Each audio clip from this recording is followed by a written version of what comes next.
I was a, sergeant that ran my own security team in Iraq. Who's going to tell me how to take care of myself?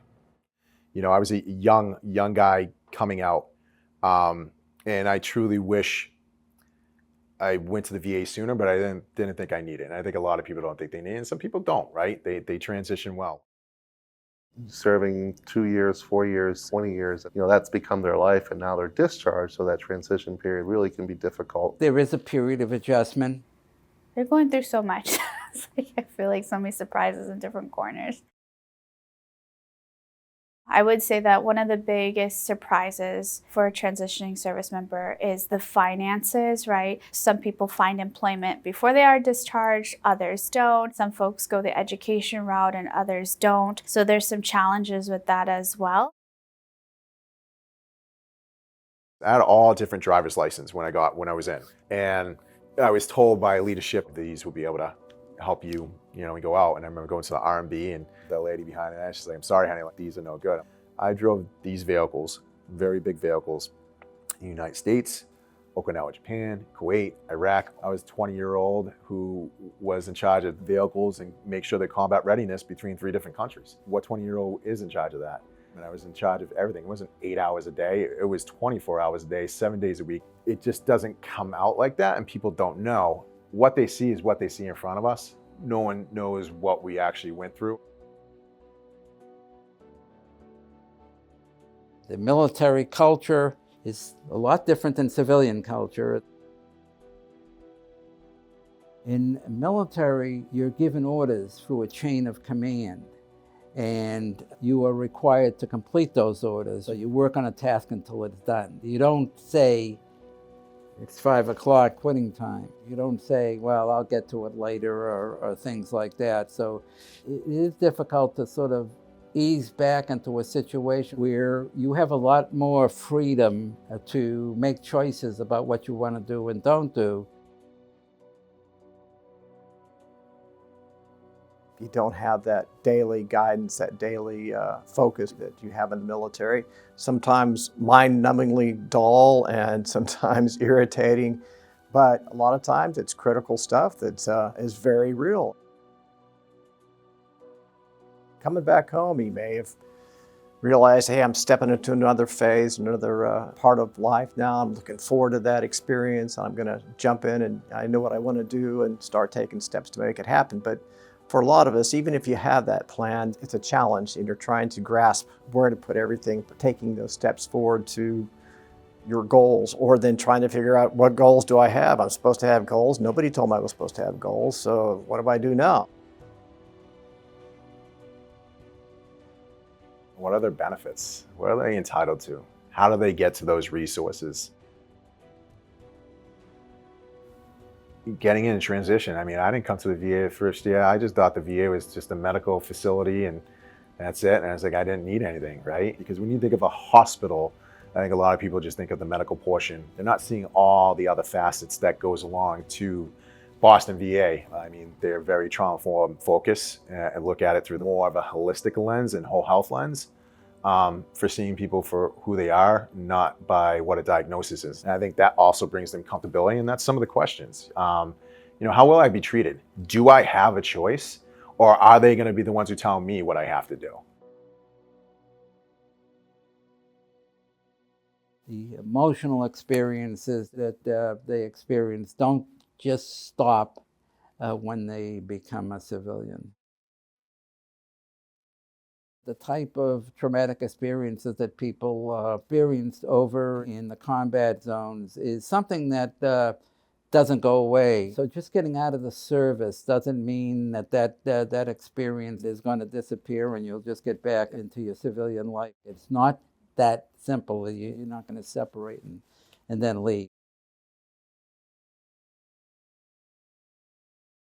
I work for the Military to VA program. It's a transition case management service. We're a national program that provides case management and transitional services to recently discharged veterans and veterans who have been out for a while but just haven't really transitioned into the VA yet. And we started it in Boston as a Boston program in 2004. Became a national program in 2007. What we did initially was we reached out to returning combat veterans through our contacts with the military, the National Guard in particular, to meet with their active duty soldiers as they were being discharged from the military, to talk to them about the VA, to sign them up for the VA, to let them know how receptive we were to having them come into the VA and get the excellent health care, particularly in Boston, that we were providing to our veterans. They help post 9/11 veterans, so being able to give them the tools that they need to self-navigate the VA healthcare system.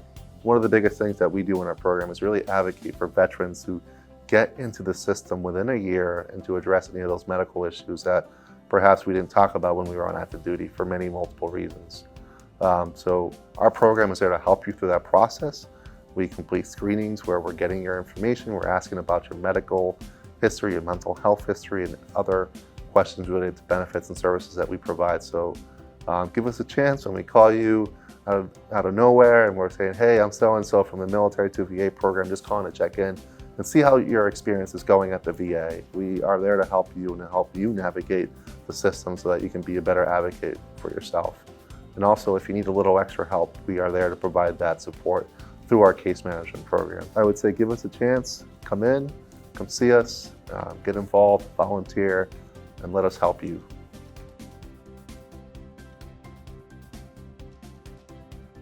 The American military is great about teaching soldiers, sailors, Marines, airmen, Coast Guardsmen to be proactive, to go ahead and take charge. Don't wait for somebody to have to tell you to do things. We take the initiative in the absence of leadership sometimes. But in our own personal lives, you've got to take the initiative to do something that's really critically important for you, and that's take advantage of everything that you've already earned. And I like to emphasize earned benefits. This is not taking advantage, this is just using something that has had a major impact on the quality of life for veterans in this country since the end of the Second World War. And that's what we're trying to tell veterans here in the community, is that you need to take advantage of what you've already earned. Now that you're out of the military, you have to be your own advocate. And that's how the healthcare system works at the VA. That's how it works in the civilian sector, where if something's wrong with you, you don't feel well, you have to speak up, you have to reach out to your primary care provider. You no longer have your platoon leader, your squad leader, your first sergeant or someone to go to ask, hey, I'm sick, I'm not feeling well. This is up to you now. So I really encourage veterans, learn the system, learn the numbers that you have to call, get on My Healthy Vet, and understand that this is your show now. It's what you make out of it. I'm going to plug social work because I am a social worker. There's so many social workers here at the VA dedicated in just helping veterans navigate the system. And it's not so much so out in the community. You might find a discharged social worker, somebody to give you a few resources if you need housing or food, but not a dedicated program like the one I'm housed under for Military to VA. We're really there to follow up, not just a one and done, but to really understand what's going on and how much follow-up would be beneficial. And it's tailored to the veteran's needs. So really what we do is try to step in and help explain the system to them and also help them with creating an action plan for the future. So now that they're out, what are we doing next? What are you doing next? How can I help you get to that next step that you want to take after military service? So it's overwhelming. I've been through it myself. It changes all of us. We can never go back and be what we were before. So it's converted us in a sense. There's part of us that's always going to be a veteran. That's part of our identity. So when you come to the VA, you're actually coming back home in a way. You're coming back to a base of operations where you know people have your back in a way that you just won't find anywhere else. They're dedicated on serving you because you have given to the country, because you've served.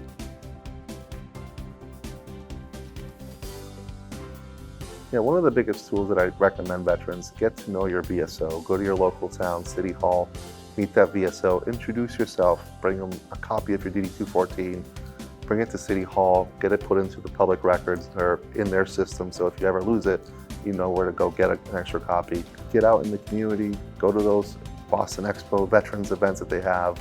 We have radio shows called Sit Rep where they're talking about VA benefits and going over all the myths that are out there about the VA. Really get to know your community. If there are volunteer opportunities with the VA or other agencies that work with veterans, get involved. Learn a little bit more about what you're eligible for and what other veterans are using in the area.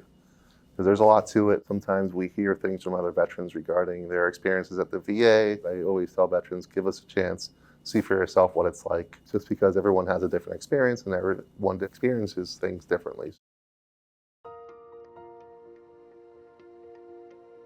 I was a, sergeant that ran my own security team in Iraq. Who's going to tell me how to take care of myself? And unfortunately, by having that ego and being stubborn and having too much pride, led me to my experience of being homeless, burning bridges. And then once I started giving it a try, and it took a few times to get connected and actually put in the work, brought me to where I am today. Because this is the last place I ever thought I'd be working at, is the VA system.